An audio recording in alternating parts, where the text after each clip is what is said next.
विषय स्वातंत्र्य दिन।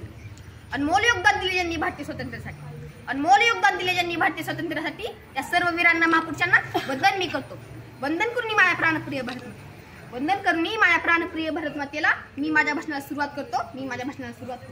सन्मान्य व्यासपीठ, एक पूज्य गुरुवर्ग, कार्यक्रम उपस्थित असलेले मान्यवर व येथे माझ्या छोट्या मोठ्या बालमित्रांनो, आज 15 ऑगस्ट आपल्या भारत देशाचा स्वातंत्र्य दिन आपण साजरा करत आहोत। आपल्या सर्वांसाठी स्वातंत्र्य दिन खूप अनमोल आहे। आपल्या सर्वांसाठी स्वातंत्र्य दिन खूप अनमोल आहे। हे आपण कधीच विसरू शकणार नाही, आपल्या भारत देशावर 150 वर्ष इंग्रजांनी राज्य केले।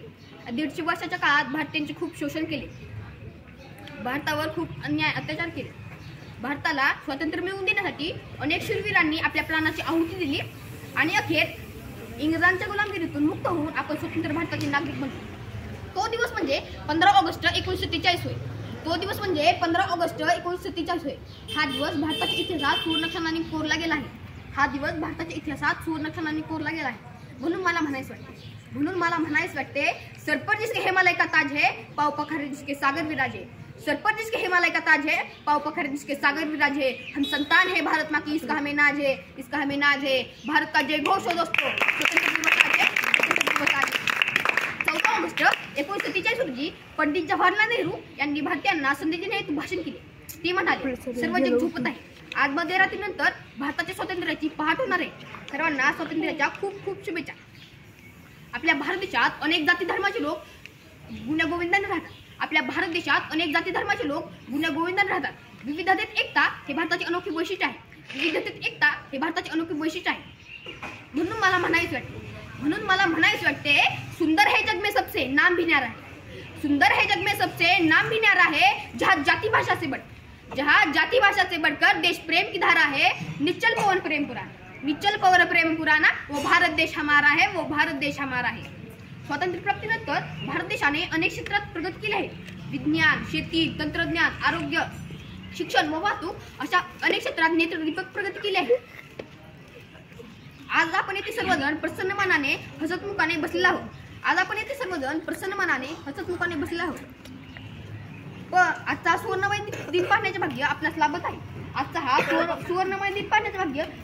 आहे। पण या स्वातंत्र्याची कथा फार मोठी आहे। वीरांचे बलिदान, महापुरुषांचे महान कार्य यातूनच स्वातंत्र्याचे स्वप्न साकार झाले। महापुरुषांनी, क्रांतिकारकांनी या देशासाठी आपले जीवन वेचले, बलिदान दिले। त्या देशासाठी आपण काय करत आहोत? व्हॉट्सॲप, फेसबुक यासारख्या सोशल मीडियावर स्टेटस ठेवून स्वातंत्र्याच्या शुभेच्छा देणे म्हणजे देशप्रेम नव्हे। तर आपण आपले घर परिसर नक्की स्वच्छ ठेवू शकतो। ऐतिहासिक वास्तूचे संरक्षण करणे, पाण्याचा नैसर्गिक साधनसंपत्तीचा काटकसरीने वापर करणे, नैसर्गिक आपत्तीच्या वेळी गरजूंना मदत करणे, सार्वजनिक वस्तूंचे नुकसान न होणे, वाहतुकीच्या नियमांचे, शासन निर्देशांचे पालन करणे हे देखील देशप्रेमच आहे। आपला भारत देश ज्या देशाला स्वतःचा स्वर्णिम इतिहास आहे, उज्ज्वल परंपरा आहे, अब्जाधीश मनुष्यबळ असलेला आपला हा भारत देश। प्रत्येक भारतीयाने ठरवले आपल्या देशाविषयीचे कर्तव्य भावना ओळखली तर आपला देश नक्कीच विकसित होऊ शकतो। होऊन जागतिक महासत्ता बनून देशाचे नेतृत्व करू शकतो, जगाचे नेतृत्व करू शकतो। फक्त गरज आहे आपल्या ऐक्याची, प्रयत्नांची। जाता एवढेच म्हणेल, ना सरकार मेरी है ना रऊब मेरा है, ना बड़ा सा नाम मेरा है। मुझे तो एक छोटी सी बात का गौरव है। मैं हिंदुस्तान का हूँ और हिंदुस्तान मेरा है।